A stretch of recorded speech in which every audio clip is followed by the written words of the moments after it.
జైలుకి వెళ్ళాను.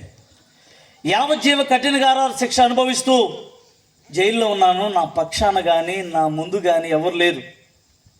అందరూ లోకమంతా ఒక పక్కనే ఉంది, కానీ నా పక్కనే నా పక్షాన్ని నా ప్రభు ఒక్కడే ఉన్నాడు. స్తోత్రం చెప్పండి. ఎంత గొప్పవాడంటే దోషిని నిర్దోషిగా చేయగలడు. హల్లెలూయా చెప్పండి. దోషిని ఏం చేస్తాడు దేవుడు?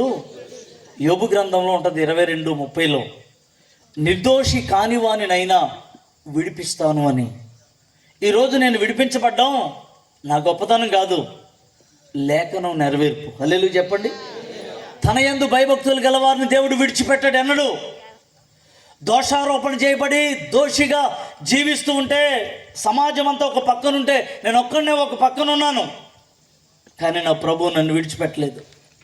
నిర్దోషి కాని దోషినైన నన్ను నిర్దోషుల సంఖ్యలో నిలవబెట్టాడు అని అంటే ఆయన గొప్పవాడు కాదంటారా?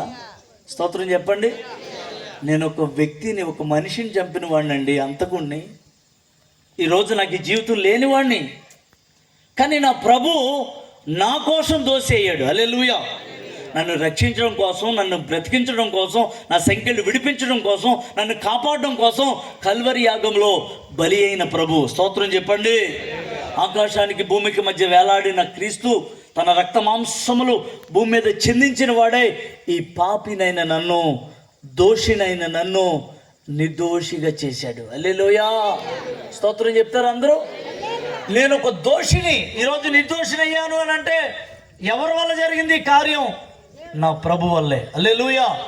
ఈరోజు మీకు చెప్తున్నాను, నేను యేసుక్రీస్తు ప్రభు నిజంగా అంగీకరించగలిగితే మన దోషాలు, మన పాపాలు పూర్తిగా కడిగి పరిశుద్ధుల సంఖ్యలో నిలబెడతాడు ఆయన. హల్లెలూయా. పరిశుద్ధుల సంఖ్యలో మనం నిలబడాలంటే మన జీవితాన్ని ప్రభువుకి అప్పగించుకోవాలి. నువ్వు ఇచ్చే డబ్బులు, నువ్వు ఇచ్చే ఆస్తి దేవుడికి అవసరం లేదు, కానీ మన హృదయం ప్రభువుకి కావాలి. హల్లెలూయా చెప్తారా? ఊరు గుడిచులో తిండి లేక అల్లాడిపోతున్నా నాకు ఈ అద్భుతమైన జీవితం ప్రభు ఇచ్చాడండి. హల్లెలూయా.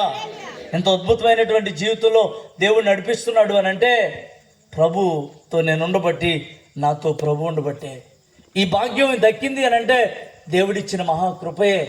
ప్రియ దేవుని బిడ్డలారా, ఈ సువార్త సభలు ఇవన్నీ ఎందుకు, దేనికోసం ఏర్పాట్లు? దైవజనుడికి డబ్బులు ఎక్కువయ్యా, లేకపోతే ఖర్చు పెట్టలేక, ఉన్నది ఏం చేసుకోవాలో తెలియక కాదు కదా. ఒక మనిషిని నిత్య నరకం నుండి తప్పించాలనే కదా ఈ ప్రయాస అంతా. అలాగే దైవజనుడు చెప్పాడు కదా, సిద్ధపడే వ్యక్తులు కావాలి అని. ఆ సిద్ధపాటులో ఉండడానికే ఈ కూటాలన్నీ. నిజంగా ఈ రాత్రి ప్రియ దేవుని బిడ్డలారా, నువ్వు దోషిగా ఉన్నావా, నిర్దోషిగా ఉన్నావా? నేను చెప్పగలను, నేను నిర్దోషిని అయ్యాను. నా జీవితాన్ని ప్రభు దగ్గర ఒప్పుకున్నాను, నా పాపాన్ని కడుక్కున్నాను, పరిశుద్ధంగా బ్రతుకుతున్నాను, ఈ పరిశుద్ధంగా జీవిస్తున్నాను కనుకే దేవుడు నన్ను తిప్పుకుంటున్నాడు, వాడుకుంటున్నాడు.